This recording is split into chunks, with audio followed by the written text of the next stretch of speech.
Hello, sixth graders. Are you looking forward to the fall break? Okay. Um, for today's lesson, I'm going to start out with a simple question. Okay. I want you to look at this painting right here. Okay. This is painted by a famous artist named Rembrandt. Okay. And this painting is titled The Portrait of an Officer. Okay. Now, my question is this. Where is the positive space and which part is a negative space on this painting? Was that too easy for sixth graders? Okay, so the positive space is the officer himself, okay, including all his clothes and hat and everything. And the negative space is the background. Okay, was that too easy for you? Okay. Now I need you to look at this cute picture that I have drawn. Okay, I have two bunnies over here. Okay, the first bunny, I have used the black paper and then drew a white rabbit, which is a positive space with a white crayon. Okay, so I worked on the positive space on this one. Now this one right here, I worked on the negative space. I also wanted to show the white rabbit, but I did not touch the rabbit. And instead, I drew grass and a flower all around it so the white bunny will show up. I worked on the negative space. Okay. Now I have really bad examples of how to use positive and negative space. Okay. This first one, I drew a black bear in the cave. Do you see my black bear? Maybe? Oh, if you could see it, you could tell that was upside down. Can you see that better now? Okay, all right. And I have another bad example right here. I drew a white bunny on the snow. You can probably see the eye, right? So these are really bad examples of how to use negative and positive space combination. Now let me show you a very interesting picture. What is this? Okay. Some of you saw a white vase. Maybe some of you saw two black profiles facing each other. Okay. Now let me show you this one. Right here. It's exactly the same picture, but the opposite colors. Where is the positive space and where is the negative space on these pictures? The answer is, it could be either one. It could be a picture of a vase or a picture of a face. Okay. So there was an artist who was really, really good at using positive and negative space concept. His name is M.C.Escher. He's British. Okay? Born in 1898, died in 1972. Okay? Now, he was a great artist, but at the same time, he was a great mathematician. Okay? Especially he was good at geometry. Okay? He had a brain like a computer, very, very smart and talented person. Okay? Let me start showing you some of the artwork that he created. Now, this is the dandelion seeds. Okay? And exactly the same picture. These are actually printmaking, just opposite color, plain with negative space and positive space. Okay, how about this one right here? This is a picture of a dog. Now, is this a picture of white dog or black dog? Isn't that interesting? Somewhere the negative space and positive space gets reversed right around there, right? Okay. How about this one? This one is titled Sky and Water, number 1. Okay. Here's a detailed fish.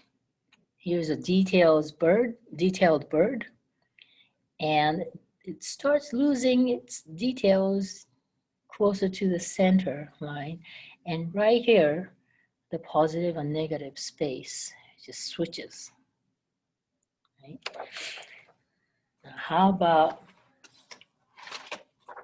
this picture right here? Okay. It's called knots. This is printmaking also, it's woodcut.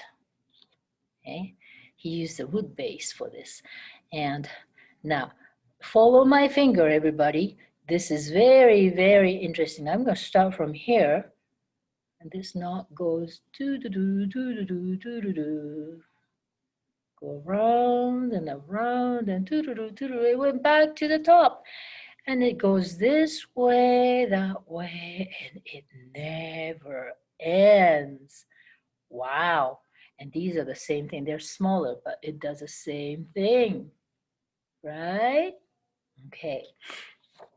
Now, amazing thing is that the M.C.Escher was alive before computer 3D graphics. So everything he's done, all these amazing things, he only used his brain and his hands. Isn't he amazing? Oh, he's just a genius.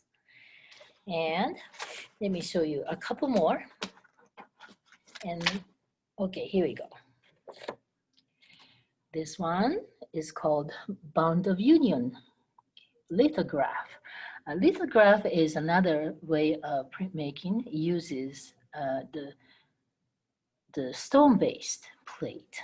Okay, right here, drawing hands. It's the same method. Okay,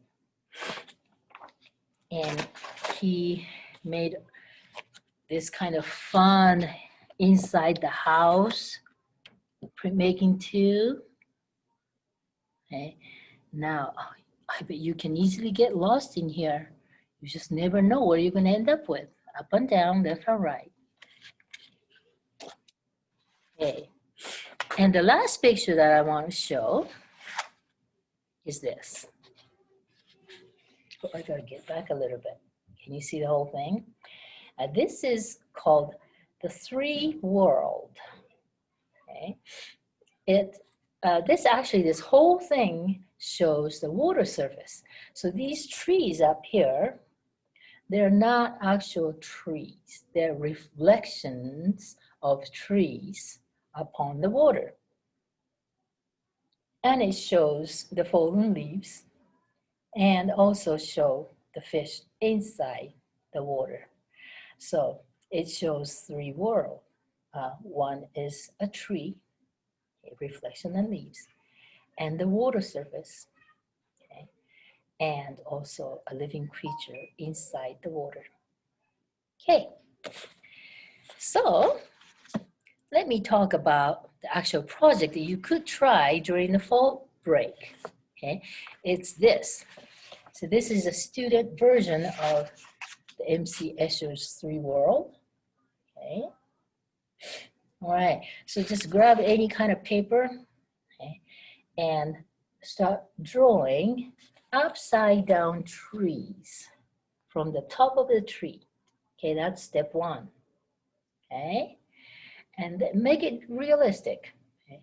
And then you draw the inside water living creatures. Okay. So M.C.Escher did the carp right here, and I tried the turtle. Okay. You can get the photo online and copy that. Okay. And if you did this in the classroom, in the art room, I have these printouts that you can look at. Here's a frog. This whole bunch of frogs picture on my pile here. And here's fish and the turtles. Okay. And you can just draw whatever that could be living in the water. Okay. And you can color it if you want to, or you can leave it black and white.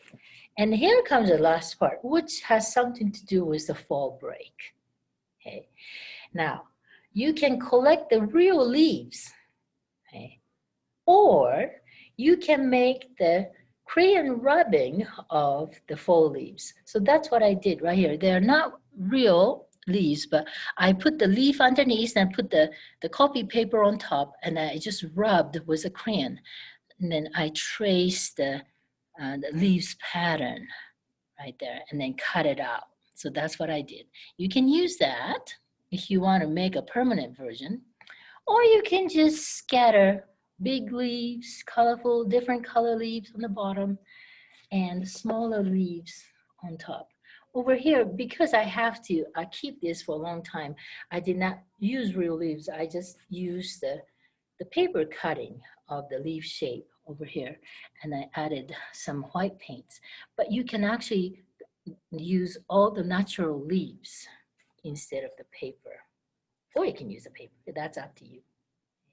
So if you notice pretty leaves outside during the break, just collect them, medium size, small size, and make M.C. Escher's 3 World with nature art.